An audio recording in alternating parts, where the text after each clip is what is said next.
Hey everyone, I'm working to hit 1,000 subscribers and I need your help to get there. If you enjoy this content, please hit that subscribe button right now. Preposterous, asinine, ridiculous, those are really the only three words that come to mind when you look at what ESPN just put out. And today, we are setting the record straight, once and for all.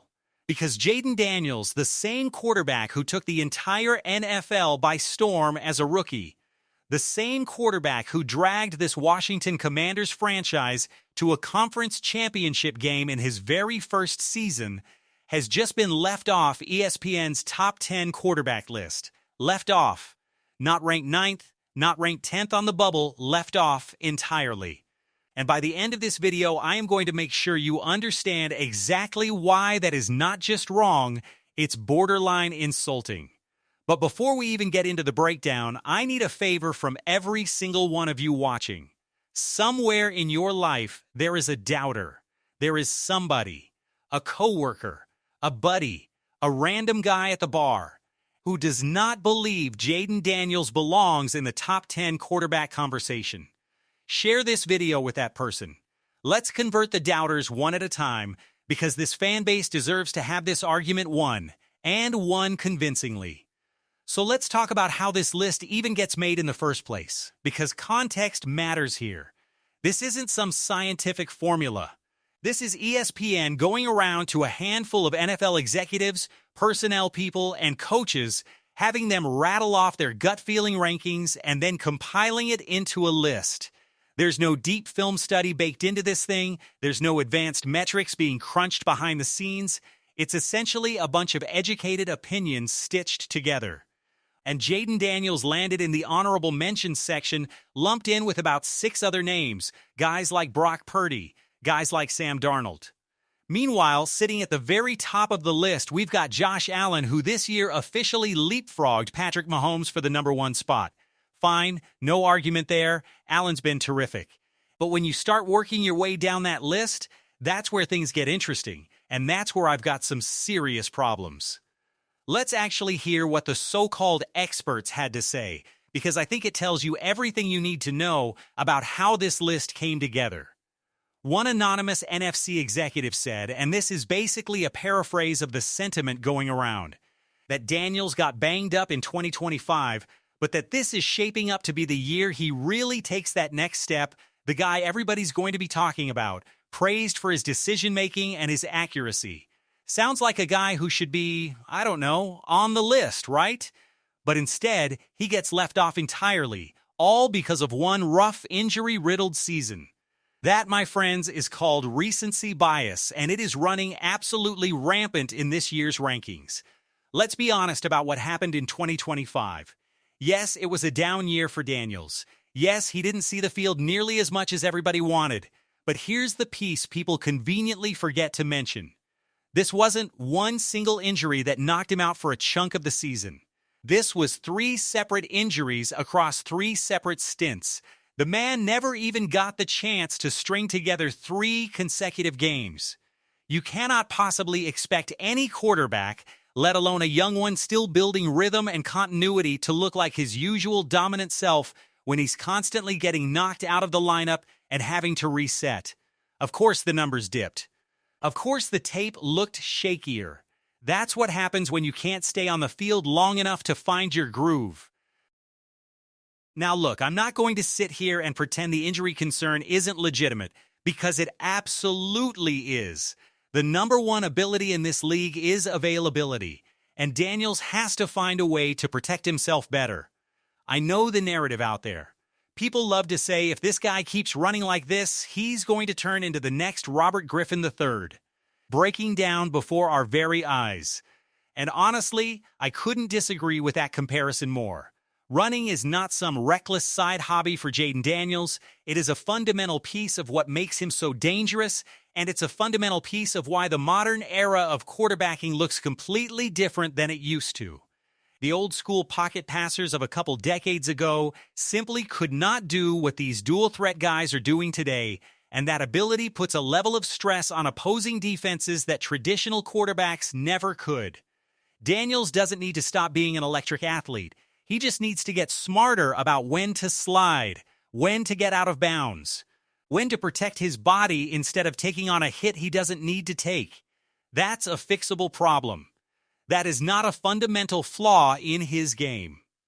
Now let's pivot and talk about the 2024 draft class as a whole, because this is where the conversation really heats up, and this is where I think a lot of these so-called experts got it flat out wrong. Drake Maye, ranked 8th on this list. And look, I'll give credit where it's due. Maye had himself a legitimately strong second season, found himself in some early MVP buzz, and that deserves respect. But do I think he should be ranked above Jayden Daniels, or that Daniels shouldn't even be in the same breath as him? Absolutely not. Maye picked apart some defenses that, quite frankly, were struggling all season long. Got his team into the playoffs, played fine against tougher competition, but he was also putting the ball on the turf far too often. He was getting rattled under pressure. He wasn't necessarily the reason his team was winning games. He was doing just enough to keep them from losing. That's a very different level of quarterback play than what we're talking about with Daniels. And then there's Caleb Williams, sitting at number 10 on this list, and folks, this is the one that really gets under my skin. Williams was the number 1 overall pick, sure. And yes, he had some clutch fourth-quarter moments last season, nobody's denying that. But when you actually dig into his game, it is remarkably one-dimensional. Bail out of the pocket, move to his right, try to create something in broken-down chaos. That formula can work in flashes, but it does not hold up as a sustainable, franchise-caliber approach in this league. You have to be able to operate from within structure, within rhythm, from the pocket, and from those spots on the field. Williams simply was not accurate. In fact, he posted one of the worst completion percentages of any starting quarterback in the entire NFL last season. Even some of the anonymous evaluators quoted in that very same ESPN piece admitted they'd still take Daniels over Williams from a pure quarterback decision-making standpoint. And you know who else came out and said exactly that? Louis Riddick. Riddick hopped on social media and flat out said Jayden Daniels is still the best quarterback to come out of that entire 2024 draft class. Shout out to Louis Riddick for having the guts to say what a lot of these anonymous executives clearly wouldn't put their name behind. Look, I understand every quarterback in that class has some form of an argument attached to their name. But when you step back and look at the full picture, Daniels stands above the rest of them, and I think a huge chunk of why he's being overlooked right now boils down to nothing more than recency bias. I get that the NFL operates on a what have you done for me lately mentality, but we can't just erase what this man did in 2024. That rookie season is still one of the most remarkable debut campaigns this league has ever seen. Only 6 rookie quarterbacks in the modern era have ever led their team to a conference championship game. Jayden Daniels became the first to do it since 2009. That rookie season also stands as the second highest graded rookie quarterback season in Pro Football Focus history. Let that number marinate for a second. Second highest ever. So yes, there was a drop-off in year 2 because of injuries. But if you actually zoom out and compare the full body of work, Daniels still stacks up remarkably well. Look at adjusted completion percentage, which strips out things like spikes and intentional throwaways to give you a truer read on accuracy, and Daniels comes out ahead in that head-to-head comparison. Yards per attempt and quarterback rating, sure, Drake Maye edges him out slightly, but that gap is almost entirely explained by the injury-plagued 2025 campaign, and there is no reason to believe Daniels can't climb right back into that territory in 2026. And then there's the number that really should be silencing every single doubter out there. Pro Football Focus, in their annual quarterback rankings, has Jayden Daniels sitting 14th among every single quarterback in the league since 2006 in career EPA per dropback. 14th since 2006. That number puts him ahead of Drake Maye, who checks in at 23rd. It puts him miles ahead of Bo Nix and Caleb Williams, and get this. Caleb Williams doesn't even have a positive career EPA number. That's how rough his efficiency has been. Guys like Michael Penix Jr. And Jaden McCarthy didn't even qualify for the list because they haven't hit the required volume of dropbacks yet. But Daniels didn't just edge out his own draft class. He ranks ahead of former MVP Lamar Jackson. He ranks ahead of Matthew Stafford. Now sure, those two have a much longer track record and a bigger sample size to judge from, but for a player this young, already performing at that level even after absorbing a rough injury-shortened season, that is an absolutely elite marker of talent. And if Daniels had simply stayed healthy and played all 16 or 17 games this past year, there's a very real chance he's not just on this top 10 list, he's firmly in the middle of the MVP conversation. Now look, the MVP race is its own separate conversation for another day, because at the end of the day, it tends to be more of a team success narrative award than a purely individual one. But make no mistake, Jayden Daniels was absolutely worthy of a spot on this list.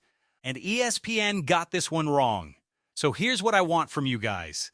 Down in the comments, type the letter Y if you believe Jayden Daniels was the best quarterback to come out of that entire 2024 draft class, and type the letter N if you disagree.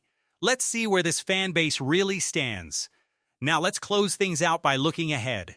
Because as much as we want to relitigate what happened last season, the far more exciting conversation is what's coming in 2026. And I want to walk through this piece by piece, because there are legitimate, concrete reasons to believe Daniels is going to bounce back in a massive way after this down year. First, take a look at this roster. It is significantly improved from where it stood a season ago, and yes, a lot of that improvement is happening on the defensive side of the ball, but the offensive outlook is trending up too. Terry McLaurin is set to be back at full health after battling through a quad injury that limited him and threw off his timing with Daniels for large stretches last season. Getting a fully healthy Terry back on the field changes the entire complexion of this passing attack. On top of that, this front office is clearly hunting for a true wide receiver too, with names like Stephon Diggs and Tyreek Hill being floated around in the rumor mill. Any one of those additions would give Daniels a real second reliable target and take an enormous amount of pressure off this passing game. Second, let's talk coaching, because I think this is being wildly underappreciated. New offensive coordinator David Blough is bringing in a system that is far more quarterback-friendly than what Cliff Kingsbury was running. Kingsbury's scheme leaned heavily on that college-style air raid approach.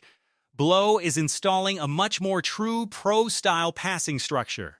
And he's coming from serious pedigree, having worked alongside Ben Johnson in Detroit and Kevin O'Connell in Minnesota, two of the most respected quarterback developers in the entire league. Now, it is fair to caveat this, because this is Blough's very first season calling plays as a coordinator, so we shouldn't crown him just yet.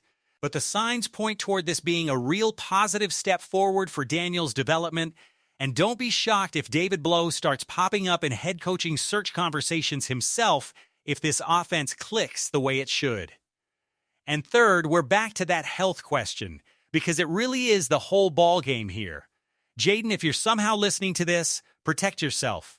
You are far too talented, far too special with a football in your hands to keep putting your body in unnecessary danger. Stay available, stay on that field, and everything shifts for this franchise overnight. Put all of that together, the improved weapons, the quarterback-friendly scheme, and better injury luck, and I genuinely believe that this time next year, we are going to be looking at a completely different conversation. Jayden Daniels is going to be firmly entrenched in that top 10 quarterback discussion, no honorable mention nonsense attached to his name. And if the Commanders put together the kind of season a lot of us believe they're capable of, don't be shocked if his name starts creeping into the actual MVP conversation as well. So let me know right now down in that comment section. Rank him. Where does Jayden Daniels sit in the current hierarchy of NFL quarterbacks? And why do you believe he deserves to be called a top 10 quarterback heading into 2026? I want to see this comment section absolutely flooded with the Jayden Daniels slander. And if you're tired of watching this kind of disrespect happen to our guy year after year, do something about it. Smash that like button, drop your ranking in the comments, and if you haven't already hit that subscribe button, now is the time. Because this Commanders story is only just getting started, and you do not want to miss a single update between now and the start of the 2026 season. Until next time, Commanders fans, go raise some hell. Hey everyone, I'm working to hit 1,000 subscribers, and I need your help to get there. If you enjoy this content, please hit that subscribe button right now.